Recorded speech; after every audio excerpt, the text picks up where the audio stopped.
los médicos empiezan a dar los elementos y nos dicen. Lo que pasa es que antes las mujeres se morían porque se murieron por dentro, ¿no? Y ahora ya se sabe de qué se murieron. Entonces es un problema de conocimiento de lo que estamos registrando, ¿no? Y todas estas campañas de evaluación hace que vengan gentes, más personas, entonces la prevalencia aumenta no porque sea mayor, sino porque hay más gente a las que estamos investigando si está con ese problema o no está.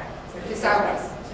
Lo mismo pasa con violencia. Violencia, ahorita los indicadores que tenemos en el caso del CIAMEC, de estas encuestas, perdón, de encuestas de la CENTIRE de INEGI, todavía no son objeto de comparación, porque no tienen las mismas preguntas, no tienen las mismas definiciones, las dos que existen por lo menos hasta ahora, la de 2003 y la de 2006, no comparemos nada con nada. Es más, no podemos ni comparar estado por estado. ¿Por qué?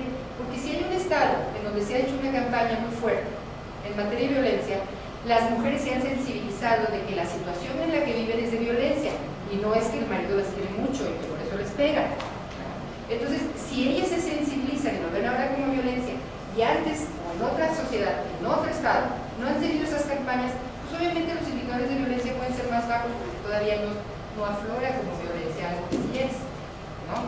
Entonces, yo creo que los indicadores de violencia los vamos a poder evaluar bien en 10 años. Bueno, estoy siendo exagerada, pero para ser rigurosas, tenemos primero como que tener una política nacional general que permita que lo que estamos captando de la sociedad sea parecido en todos los contextos, ¿no?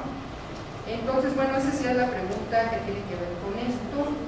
¿Por qué tenemos el gran retraso en México? No tengo toda la respuesta, por supuesto que no, solo tenemos que ir haciendo puntas.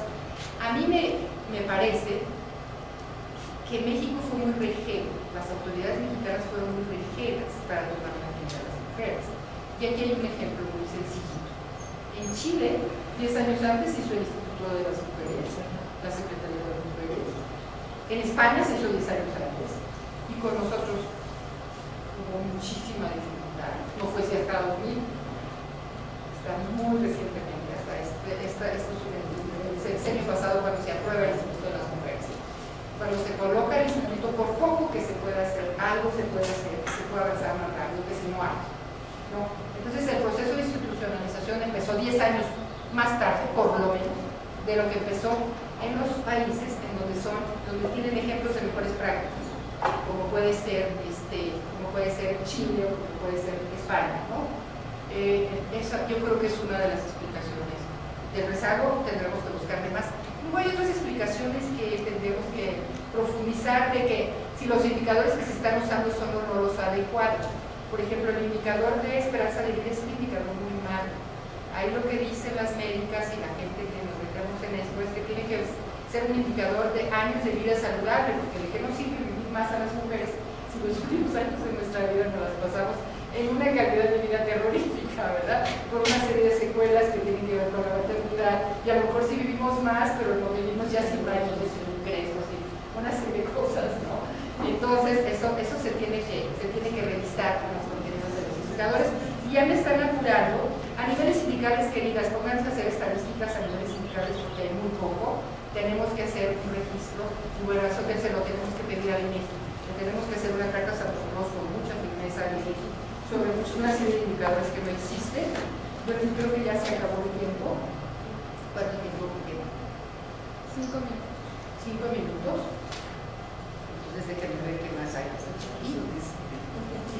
aquí hay una que me parece muy importante, que me preguntan esta parte de la ley, que también hay que incorporar el peso del ámbito doméstico en el PIB. Esto es una parte de la agenda feminista desde siempre. Queremos, incluso se ha hablado de la cuenta satélite. ¿Ustedes han visto la cuenta satélite de las cuentas nacionales en donde está no, ¿verdad? Pues yo tampoco. Pero esto de la cuenta satélite, yo desde que entré al movimiento, que fue por los 90s, ¿no? Mediados de los 90s, estamos hablando de la cuenta satélite dentro de las cuentas nacionales donde se incorpore la aportación, no solamente del trabajo de la mujer, porque no es así, del trabajo doméstico y del cuidado, porque también en parte lo hacen los hombres, ¿no? Y ahí sería muy interesante una matriz en donde nos fuera diciendo de qué manera también los hombres van incorporándose de forma eficiente, porque los hombres de la generación de ahora de mis hijas, o sea, treintonas, ya tienen una participación mucho más activa en las labores domésticas, entonces tampoco vamos a quedarnos con fotos. Quiero que haya movimiento, quiero que haya video, como para ir viendo de qué manera vamos modificando los estereotipos de género, ¿no? Y se va incorporando a este trabajo reproductivo y de cuidado que tiene que ser considerado unas cuentas nacionales, ¿no? Entonces sí, totalmente de acuerdo. ¿Qué leyes que hay que reformar? Para la, pues está la del INEGI. La del INEGI, que ni siquiera habla nada de mujeres ni de género, pues difícilmente le va a interesar medir al INEGI las cuentas útiles relacionadas con el trabajo reproductivo de cuidado, ¿no? Y yo no creo que las compañeras que estuvieron involucradas en la discusión de esta ley el año pasado, porque esto fue en octubre del año pasado, no se hayan preocupado por meter eso. El punto es que es como parejo, o sea, de qué manera nos volvemos Gasparín, ¿no? Y podemos atravesar esas paredes como fantasmas y podemos meternos en la lógica del diseño legislativo que considere el tema de género, ¿no? Bueno, luego hay el tema, esta viene muy vieja, es el tema de la misoginia, que según lo expuesto, y me preguntan que si considero que si Dios también fue misógino. No, no creo que sea misógino. De hecho, sí. Bueno, depende de qué Dios hablamos.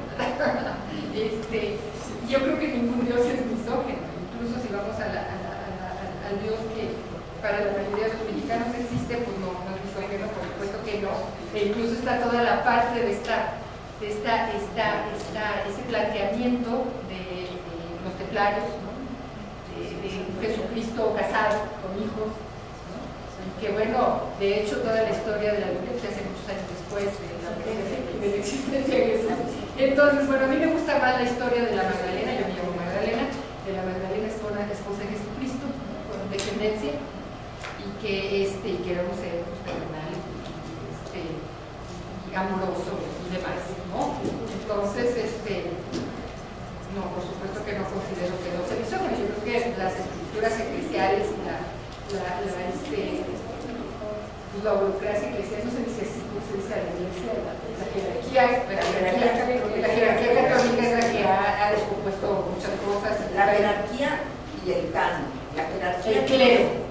La jerarquía que nos dicta un canon. Sí, la jerarquía y el canon, que bueno, pues vas a ver algunas películas que te espeluznan. Una película que a mí me llama muchísimo la atención es la de las Magdalenas, ¿no? ¿Cómo se llama la de las Magdalenas? Estas chicas que vivían que habían cometido el grave pecado de haberse quedado embarazadas, ¿no? Y que las mandaban en castigo a un lugar. Bueno, ves tú ahí totalmente descarnado todo lo que significa lo bello que es el sexo, lo bello que es la procreación, lo bello que es la relación de pareja, totalmente distorsionada por estas mentalidades